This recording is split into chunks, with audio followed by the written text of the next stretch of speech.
Sunset! So yeah, I was right to start filming at 2:15. Anyway, so góðan daginn. Welcome to the Project Pal. My name is Gunnhildur. I'm an Icelandic, live in Iceland, and this is my podcast, vlog, chat. I don't know what to call these things. This is my video series, episodes, weekly thing where I sit down and talk about yarn. Talk about knitting, crocheting, anything fiber related, because fiber is interesting, and when you see pictures from fiber artists, goodness. I am called the Project Pal because I have projects, they aren't pals, and I just keep adding to them. Side note, I am on a tiniest of the mission to try and finish some of the projects before summer. Which is fine because I live in Iceland, like I said, and summer probably won't begin until late July. Optimistic. I also talk quite a bit about the weather because stereotypical middle-aged Icelander, and I just listen. When you talk about the weather, you always have something to talk about. That is something of a philosophy here in Iceland. I'm sure it's the same pretty much everywhere else. And because I am an Icelander and I do live in Iceland, although in the eastern fjords, I also talk about when we have volcanic eruptions in, well, nowadays mostly in the south, on the southernmost peninsula called Reykjanes. And guess what started at, what was it, 2023, last night. Yeah. The little buggers started again. That's the fourth eruption in that area in as many months. Now I'm trying to remember, is this the 6th or the 7th one? I'm terrible at keeping count. But yeah, so 2023, very, precise. They're getting very precise with these things. So yeah, there have been extra news hours, updates. I keep having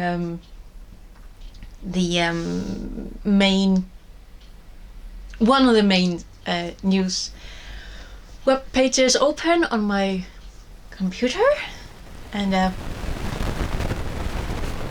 would be RÚV, the state thingamajig I did it, because they also have a page that is it has all the cameras that RÚV has pointed towards the eruption. So yeah. But my first alert was just about 8:30 when my oldest sister, who lives in a nearby town, she lives in Keflavik, which is like kind of got the main town of, well, main character of the story, got Grindavík, which is a town that is on the sheets, basically by the lava, by this current eruption. And so it's like here, and then Keflavik is like safe distance away. And my first alert about the eruption is that my sister kinda has this unofficial habit now that when an eruption begins, she takes a picture out of one of her windows and sends it on the sister chat, because one of her windows points directly into that direction.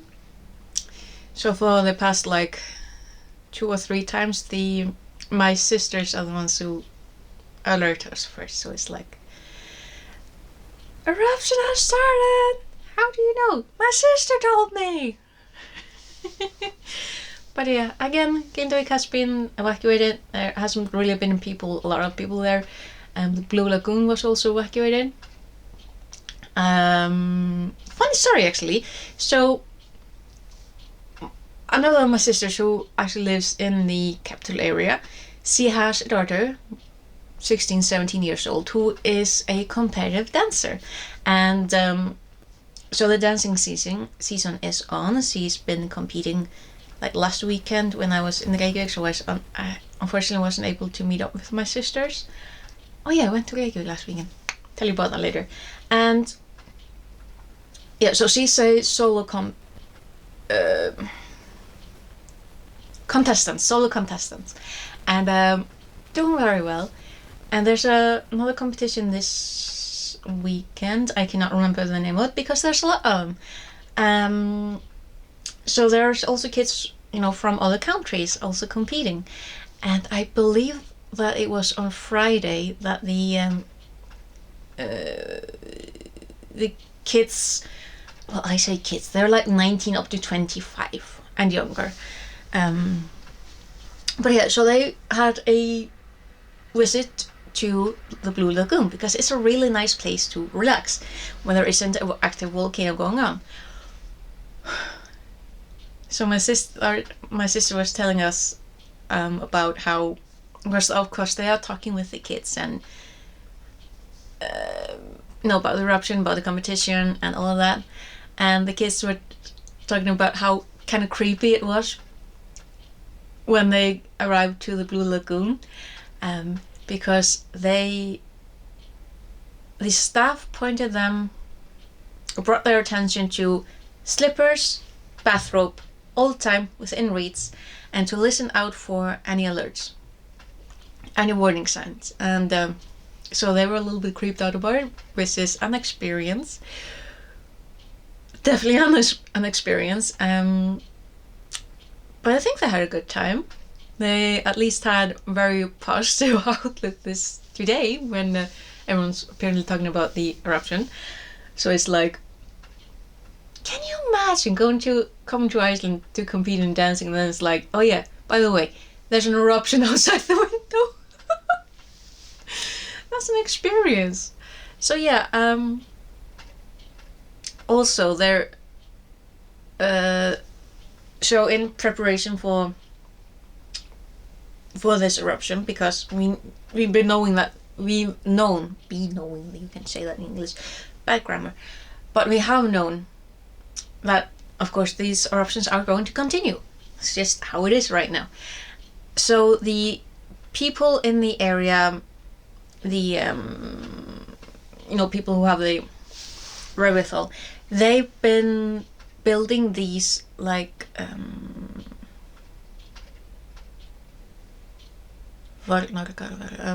protective gardens, like walls out of soil. So they've been building these like tall, I want to say wall. I really want to say wall. I'm gonna say wall. I think you understand what I'm talking about.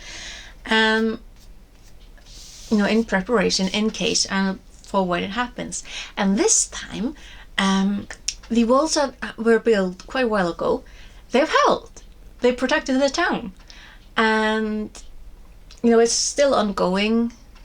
The fissure at the beginning was like 3 kilometers long, which is not the longest. The longest was 4 kilometers long, so it's like on average the average length of a fissure. Currently I think they're erupting from 3 spots in the fissure. The lava flow has been quite a bit. It's quite a bit. So it's been a little insane. I was watching on the TV with the live stream, and whoever was operating the camera actually like took control of it to zoom in, zoom out, and turn the camera, so those watching actually could see where are we, what's happening. There's a town. Seeing how the lava flow, has been redirected like in kind of like a semicircle around. It's really cool how things that people have managed with the lava flow is really, really cool. And all the prep work they've been doing, that's literally paying off. And they're very optimistic that the lava flow of this eruption is going to like die out today. Hopeful, because it would really, really suck if the lava flow would actually reach the ocean. If you've seen any like nature documentaries from Hawaii, the fishing sounds and little explosions, that's what happens when lava meets ocean. Also, apparently when you have a very certain type of lava, which is, I think the specialist called it like, how should I put it in English? Basist. Like not. Anyway, but like with a certain type of lava, when it reaches and comes in contact with like the ocean, there's a chemical reaction, and that certain type of lava can make kind of like bleach chloroform from, I think they called it. So that's toxic. That's really, really toxic. You do not want to be anywhere close to that. That's recipe for disaster. That's kind of worse than the lava. So we're really hopeful that the lava does not reach the ocean this time. Speaking of lava, there is one farm in the area that is unused because it's really, really at risk of being consumed or overtaken by the lava. We, fingers crossed it doesn't happen. Now, the thing is, you wanna guess what the town, what the little farm is called? It's called Hrein. You know what Hrein is? It's lava. Okay, so I shouldn't be laughing, but it's just kind of ironic. But I'm really, really gonna stay optimistic and side with the farmer, because he's trying his best to be optimistic and just hopeful that things will calm down enough that his home isn't overtaken. And yeah, so we're gonna stay optimistic. There hasn't been like too much drama. Like there's also always risk at this particular eruption site with infrastructure, like with the electricity. They have been, although this listening to them talking about how they've taken what they've experienced with the previous eruptions, extracted what they needed, and then prepared. Like the electric, I'm not gonna say poles because they're like these triangle things, but I think it's called the pole. They already have better ones now. They already put up new electric poles that can withstand the heat from the lava much better, and they raised the old ones further up to protect from the heat from the potential lava. It's like all the things that people do is just so fascinating and so giving, seeing how much people just learn, adapt and improvise. It's so cool. It's so cool. I'm so proud of them. And seeing it when it like pays off, it's really cool. But yeah, it's the cold water, the that entire water system, because they are in pipes that in the area is usually above ground, and internet lines, all that stuff. So we'll see how that goes. Hopefully well. And yeah, fingers crossed everything just goes well. I'll try to remember to put in a comment if the eruption actually pays attention and gets done today. So anywho, so there's also the main point of this chatty thing is that I like talking about the things that I'm working on. It's always a mess. Actually, yes. So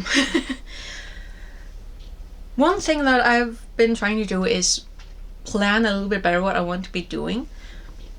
Excuse me. So one of the things that I really, really want to get done for this summer is this crochet shawl. I found a pattern on Garden Studio Drops, and it's like crocheted squares. I never crocheted squares with can't remember.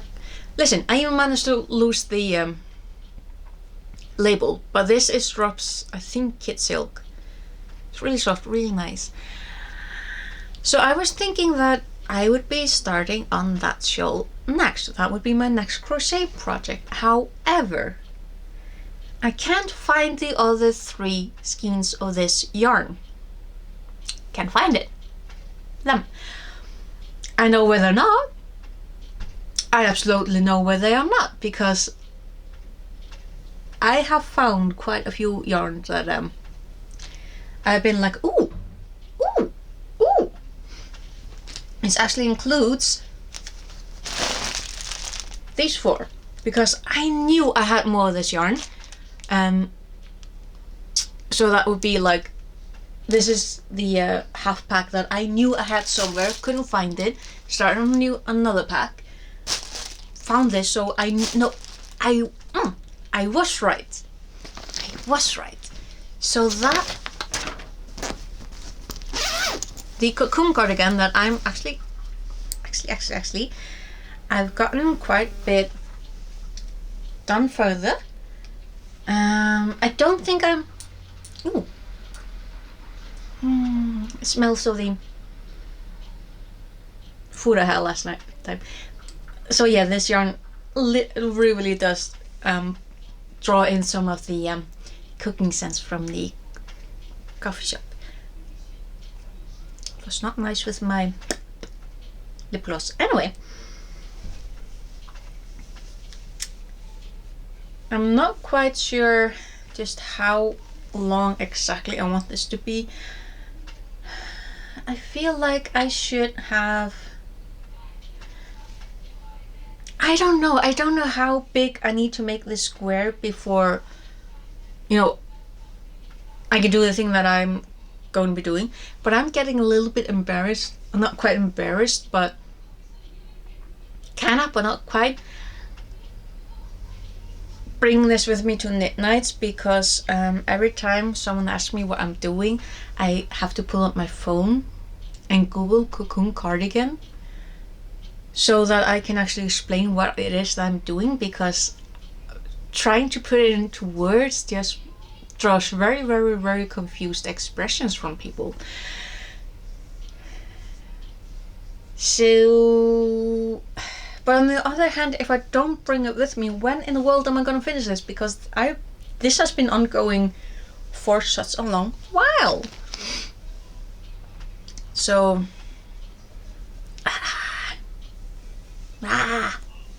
but anyways, no point whining about it. But yeah, I've got this much left of the ball that I made last time.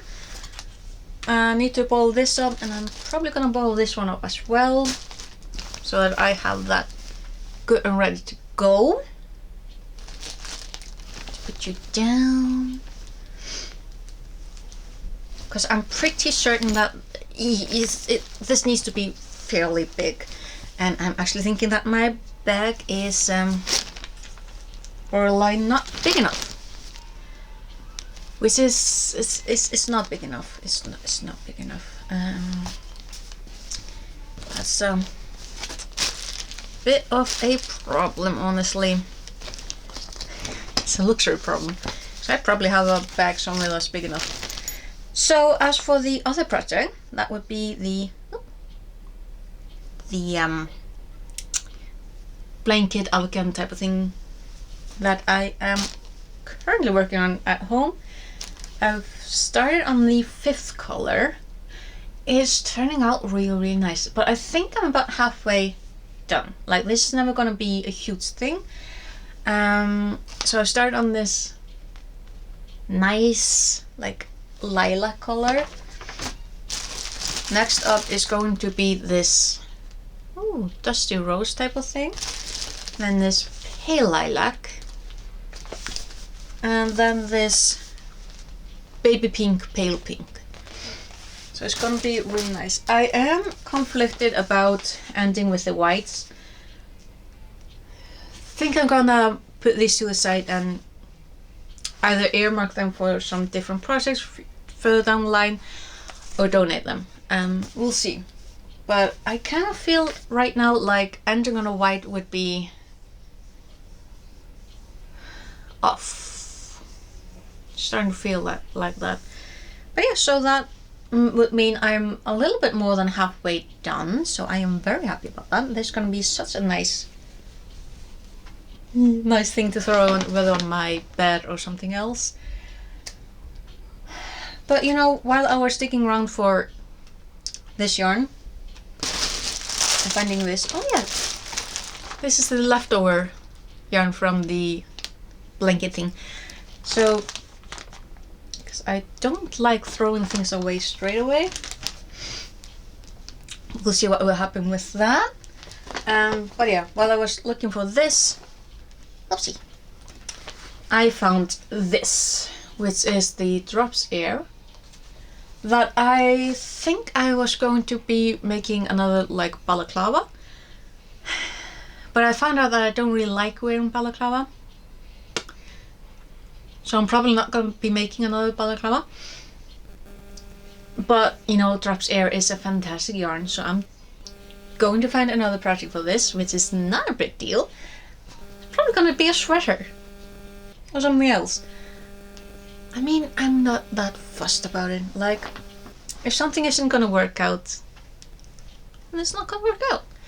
That said, again, while looking for more, you know, these little, yep, I found their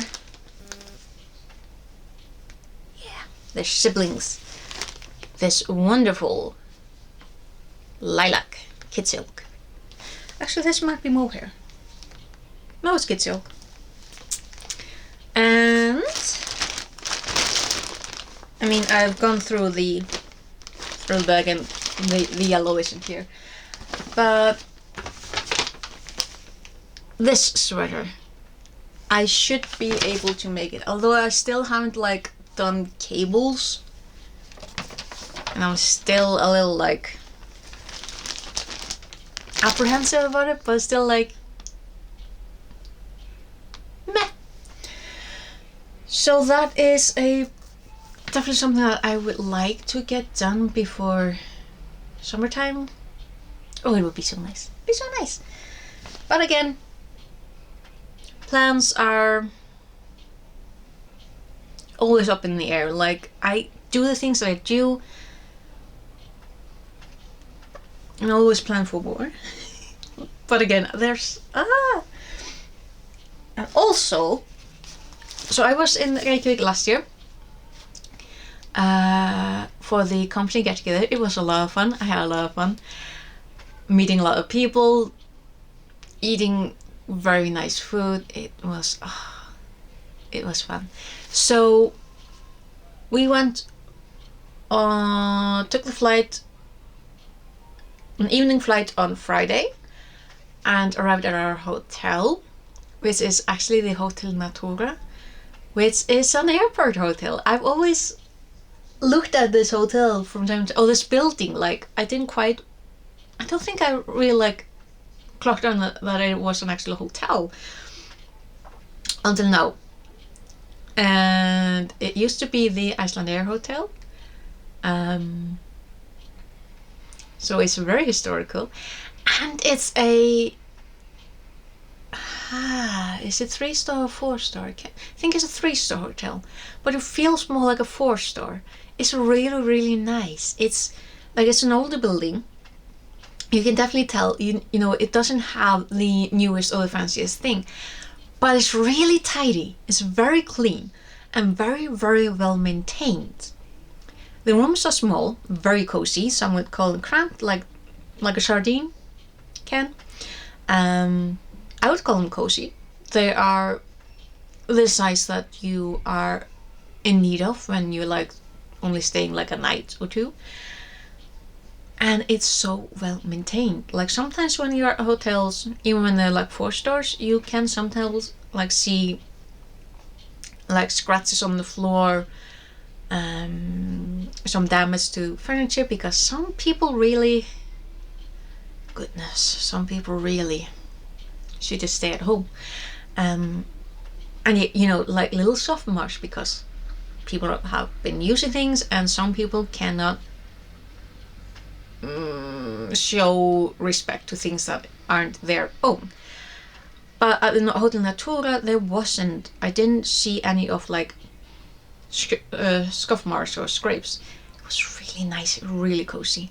Bathroom was really nice, and I found like a very, like there's a hair blower attached to a wall, and it actually had like partially gone sticker on it that I could just make out the word Icelandair Hotel, and I'm like, that hair blower is potentially older than me, and it worked fine.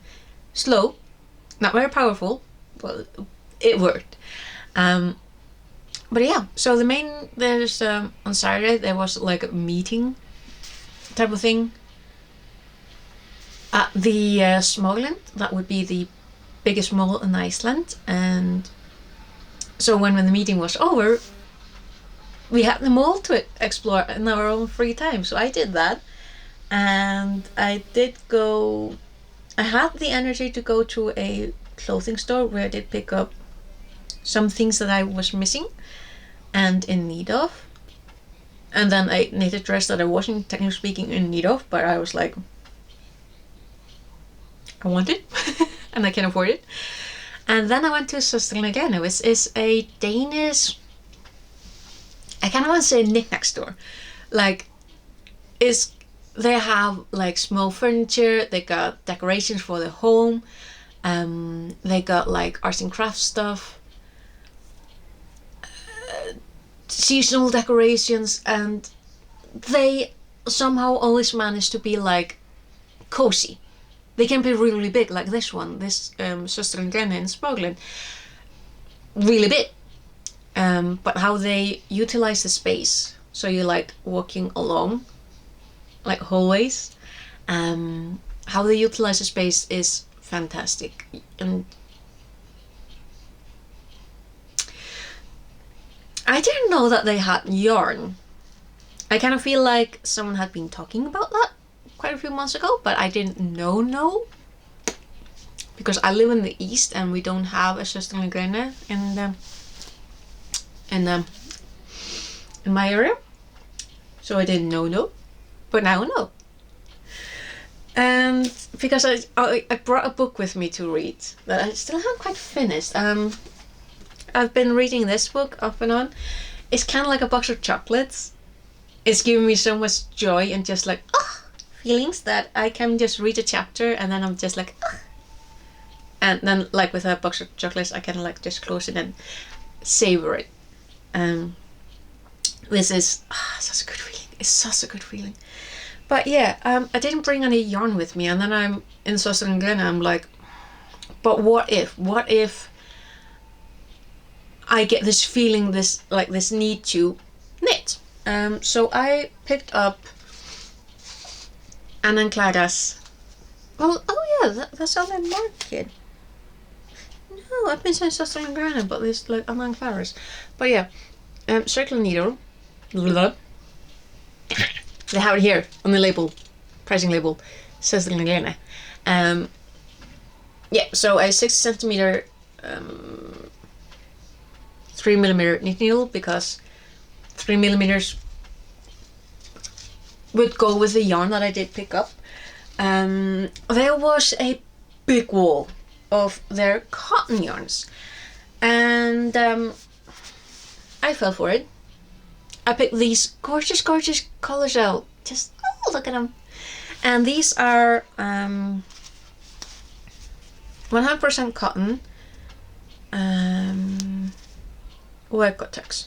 Oh, that's Turkey, isn't it? Workotex. Tex.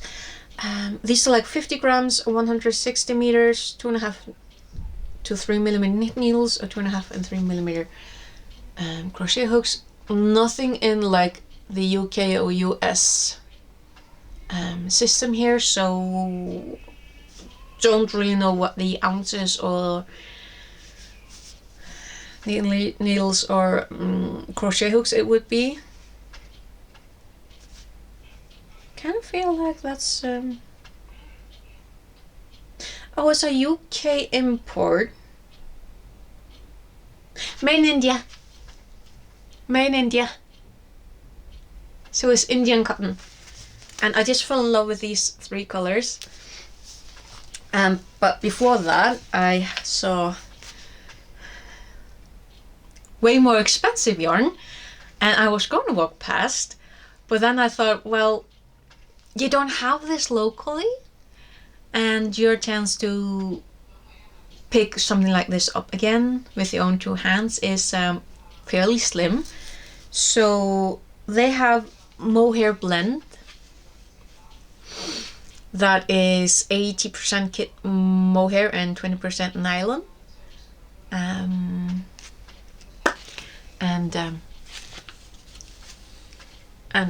the colors.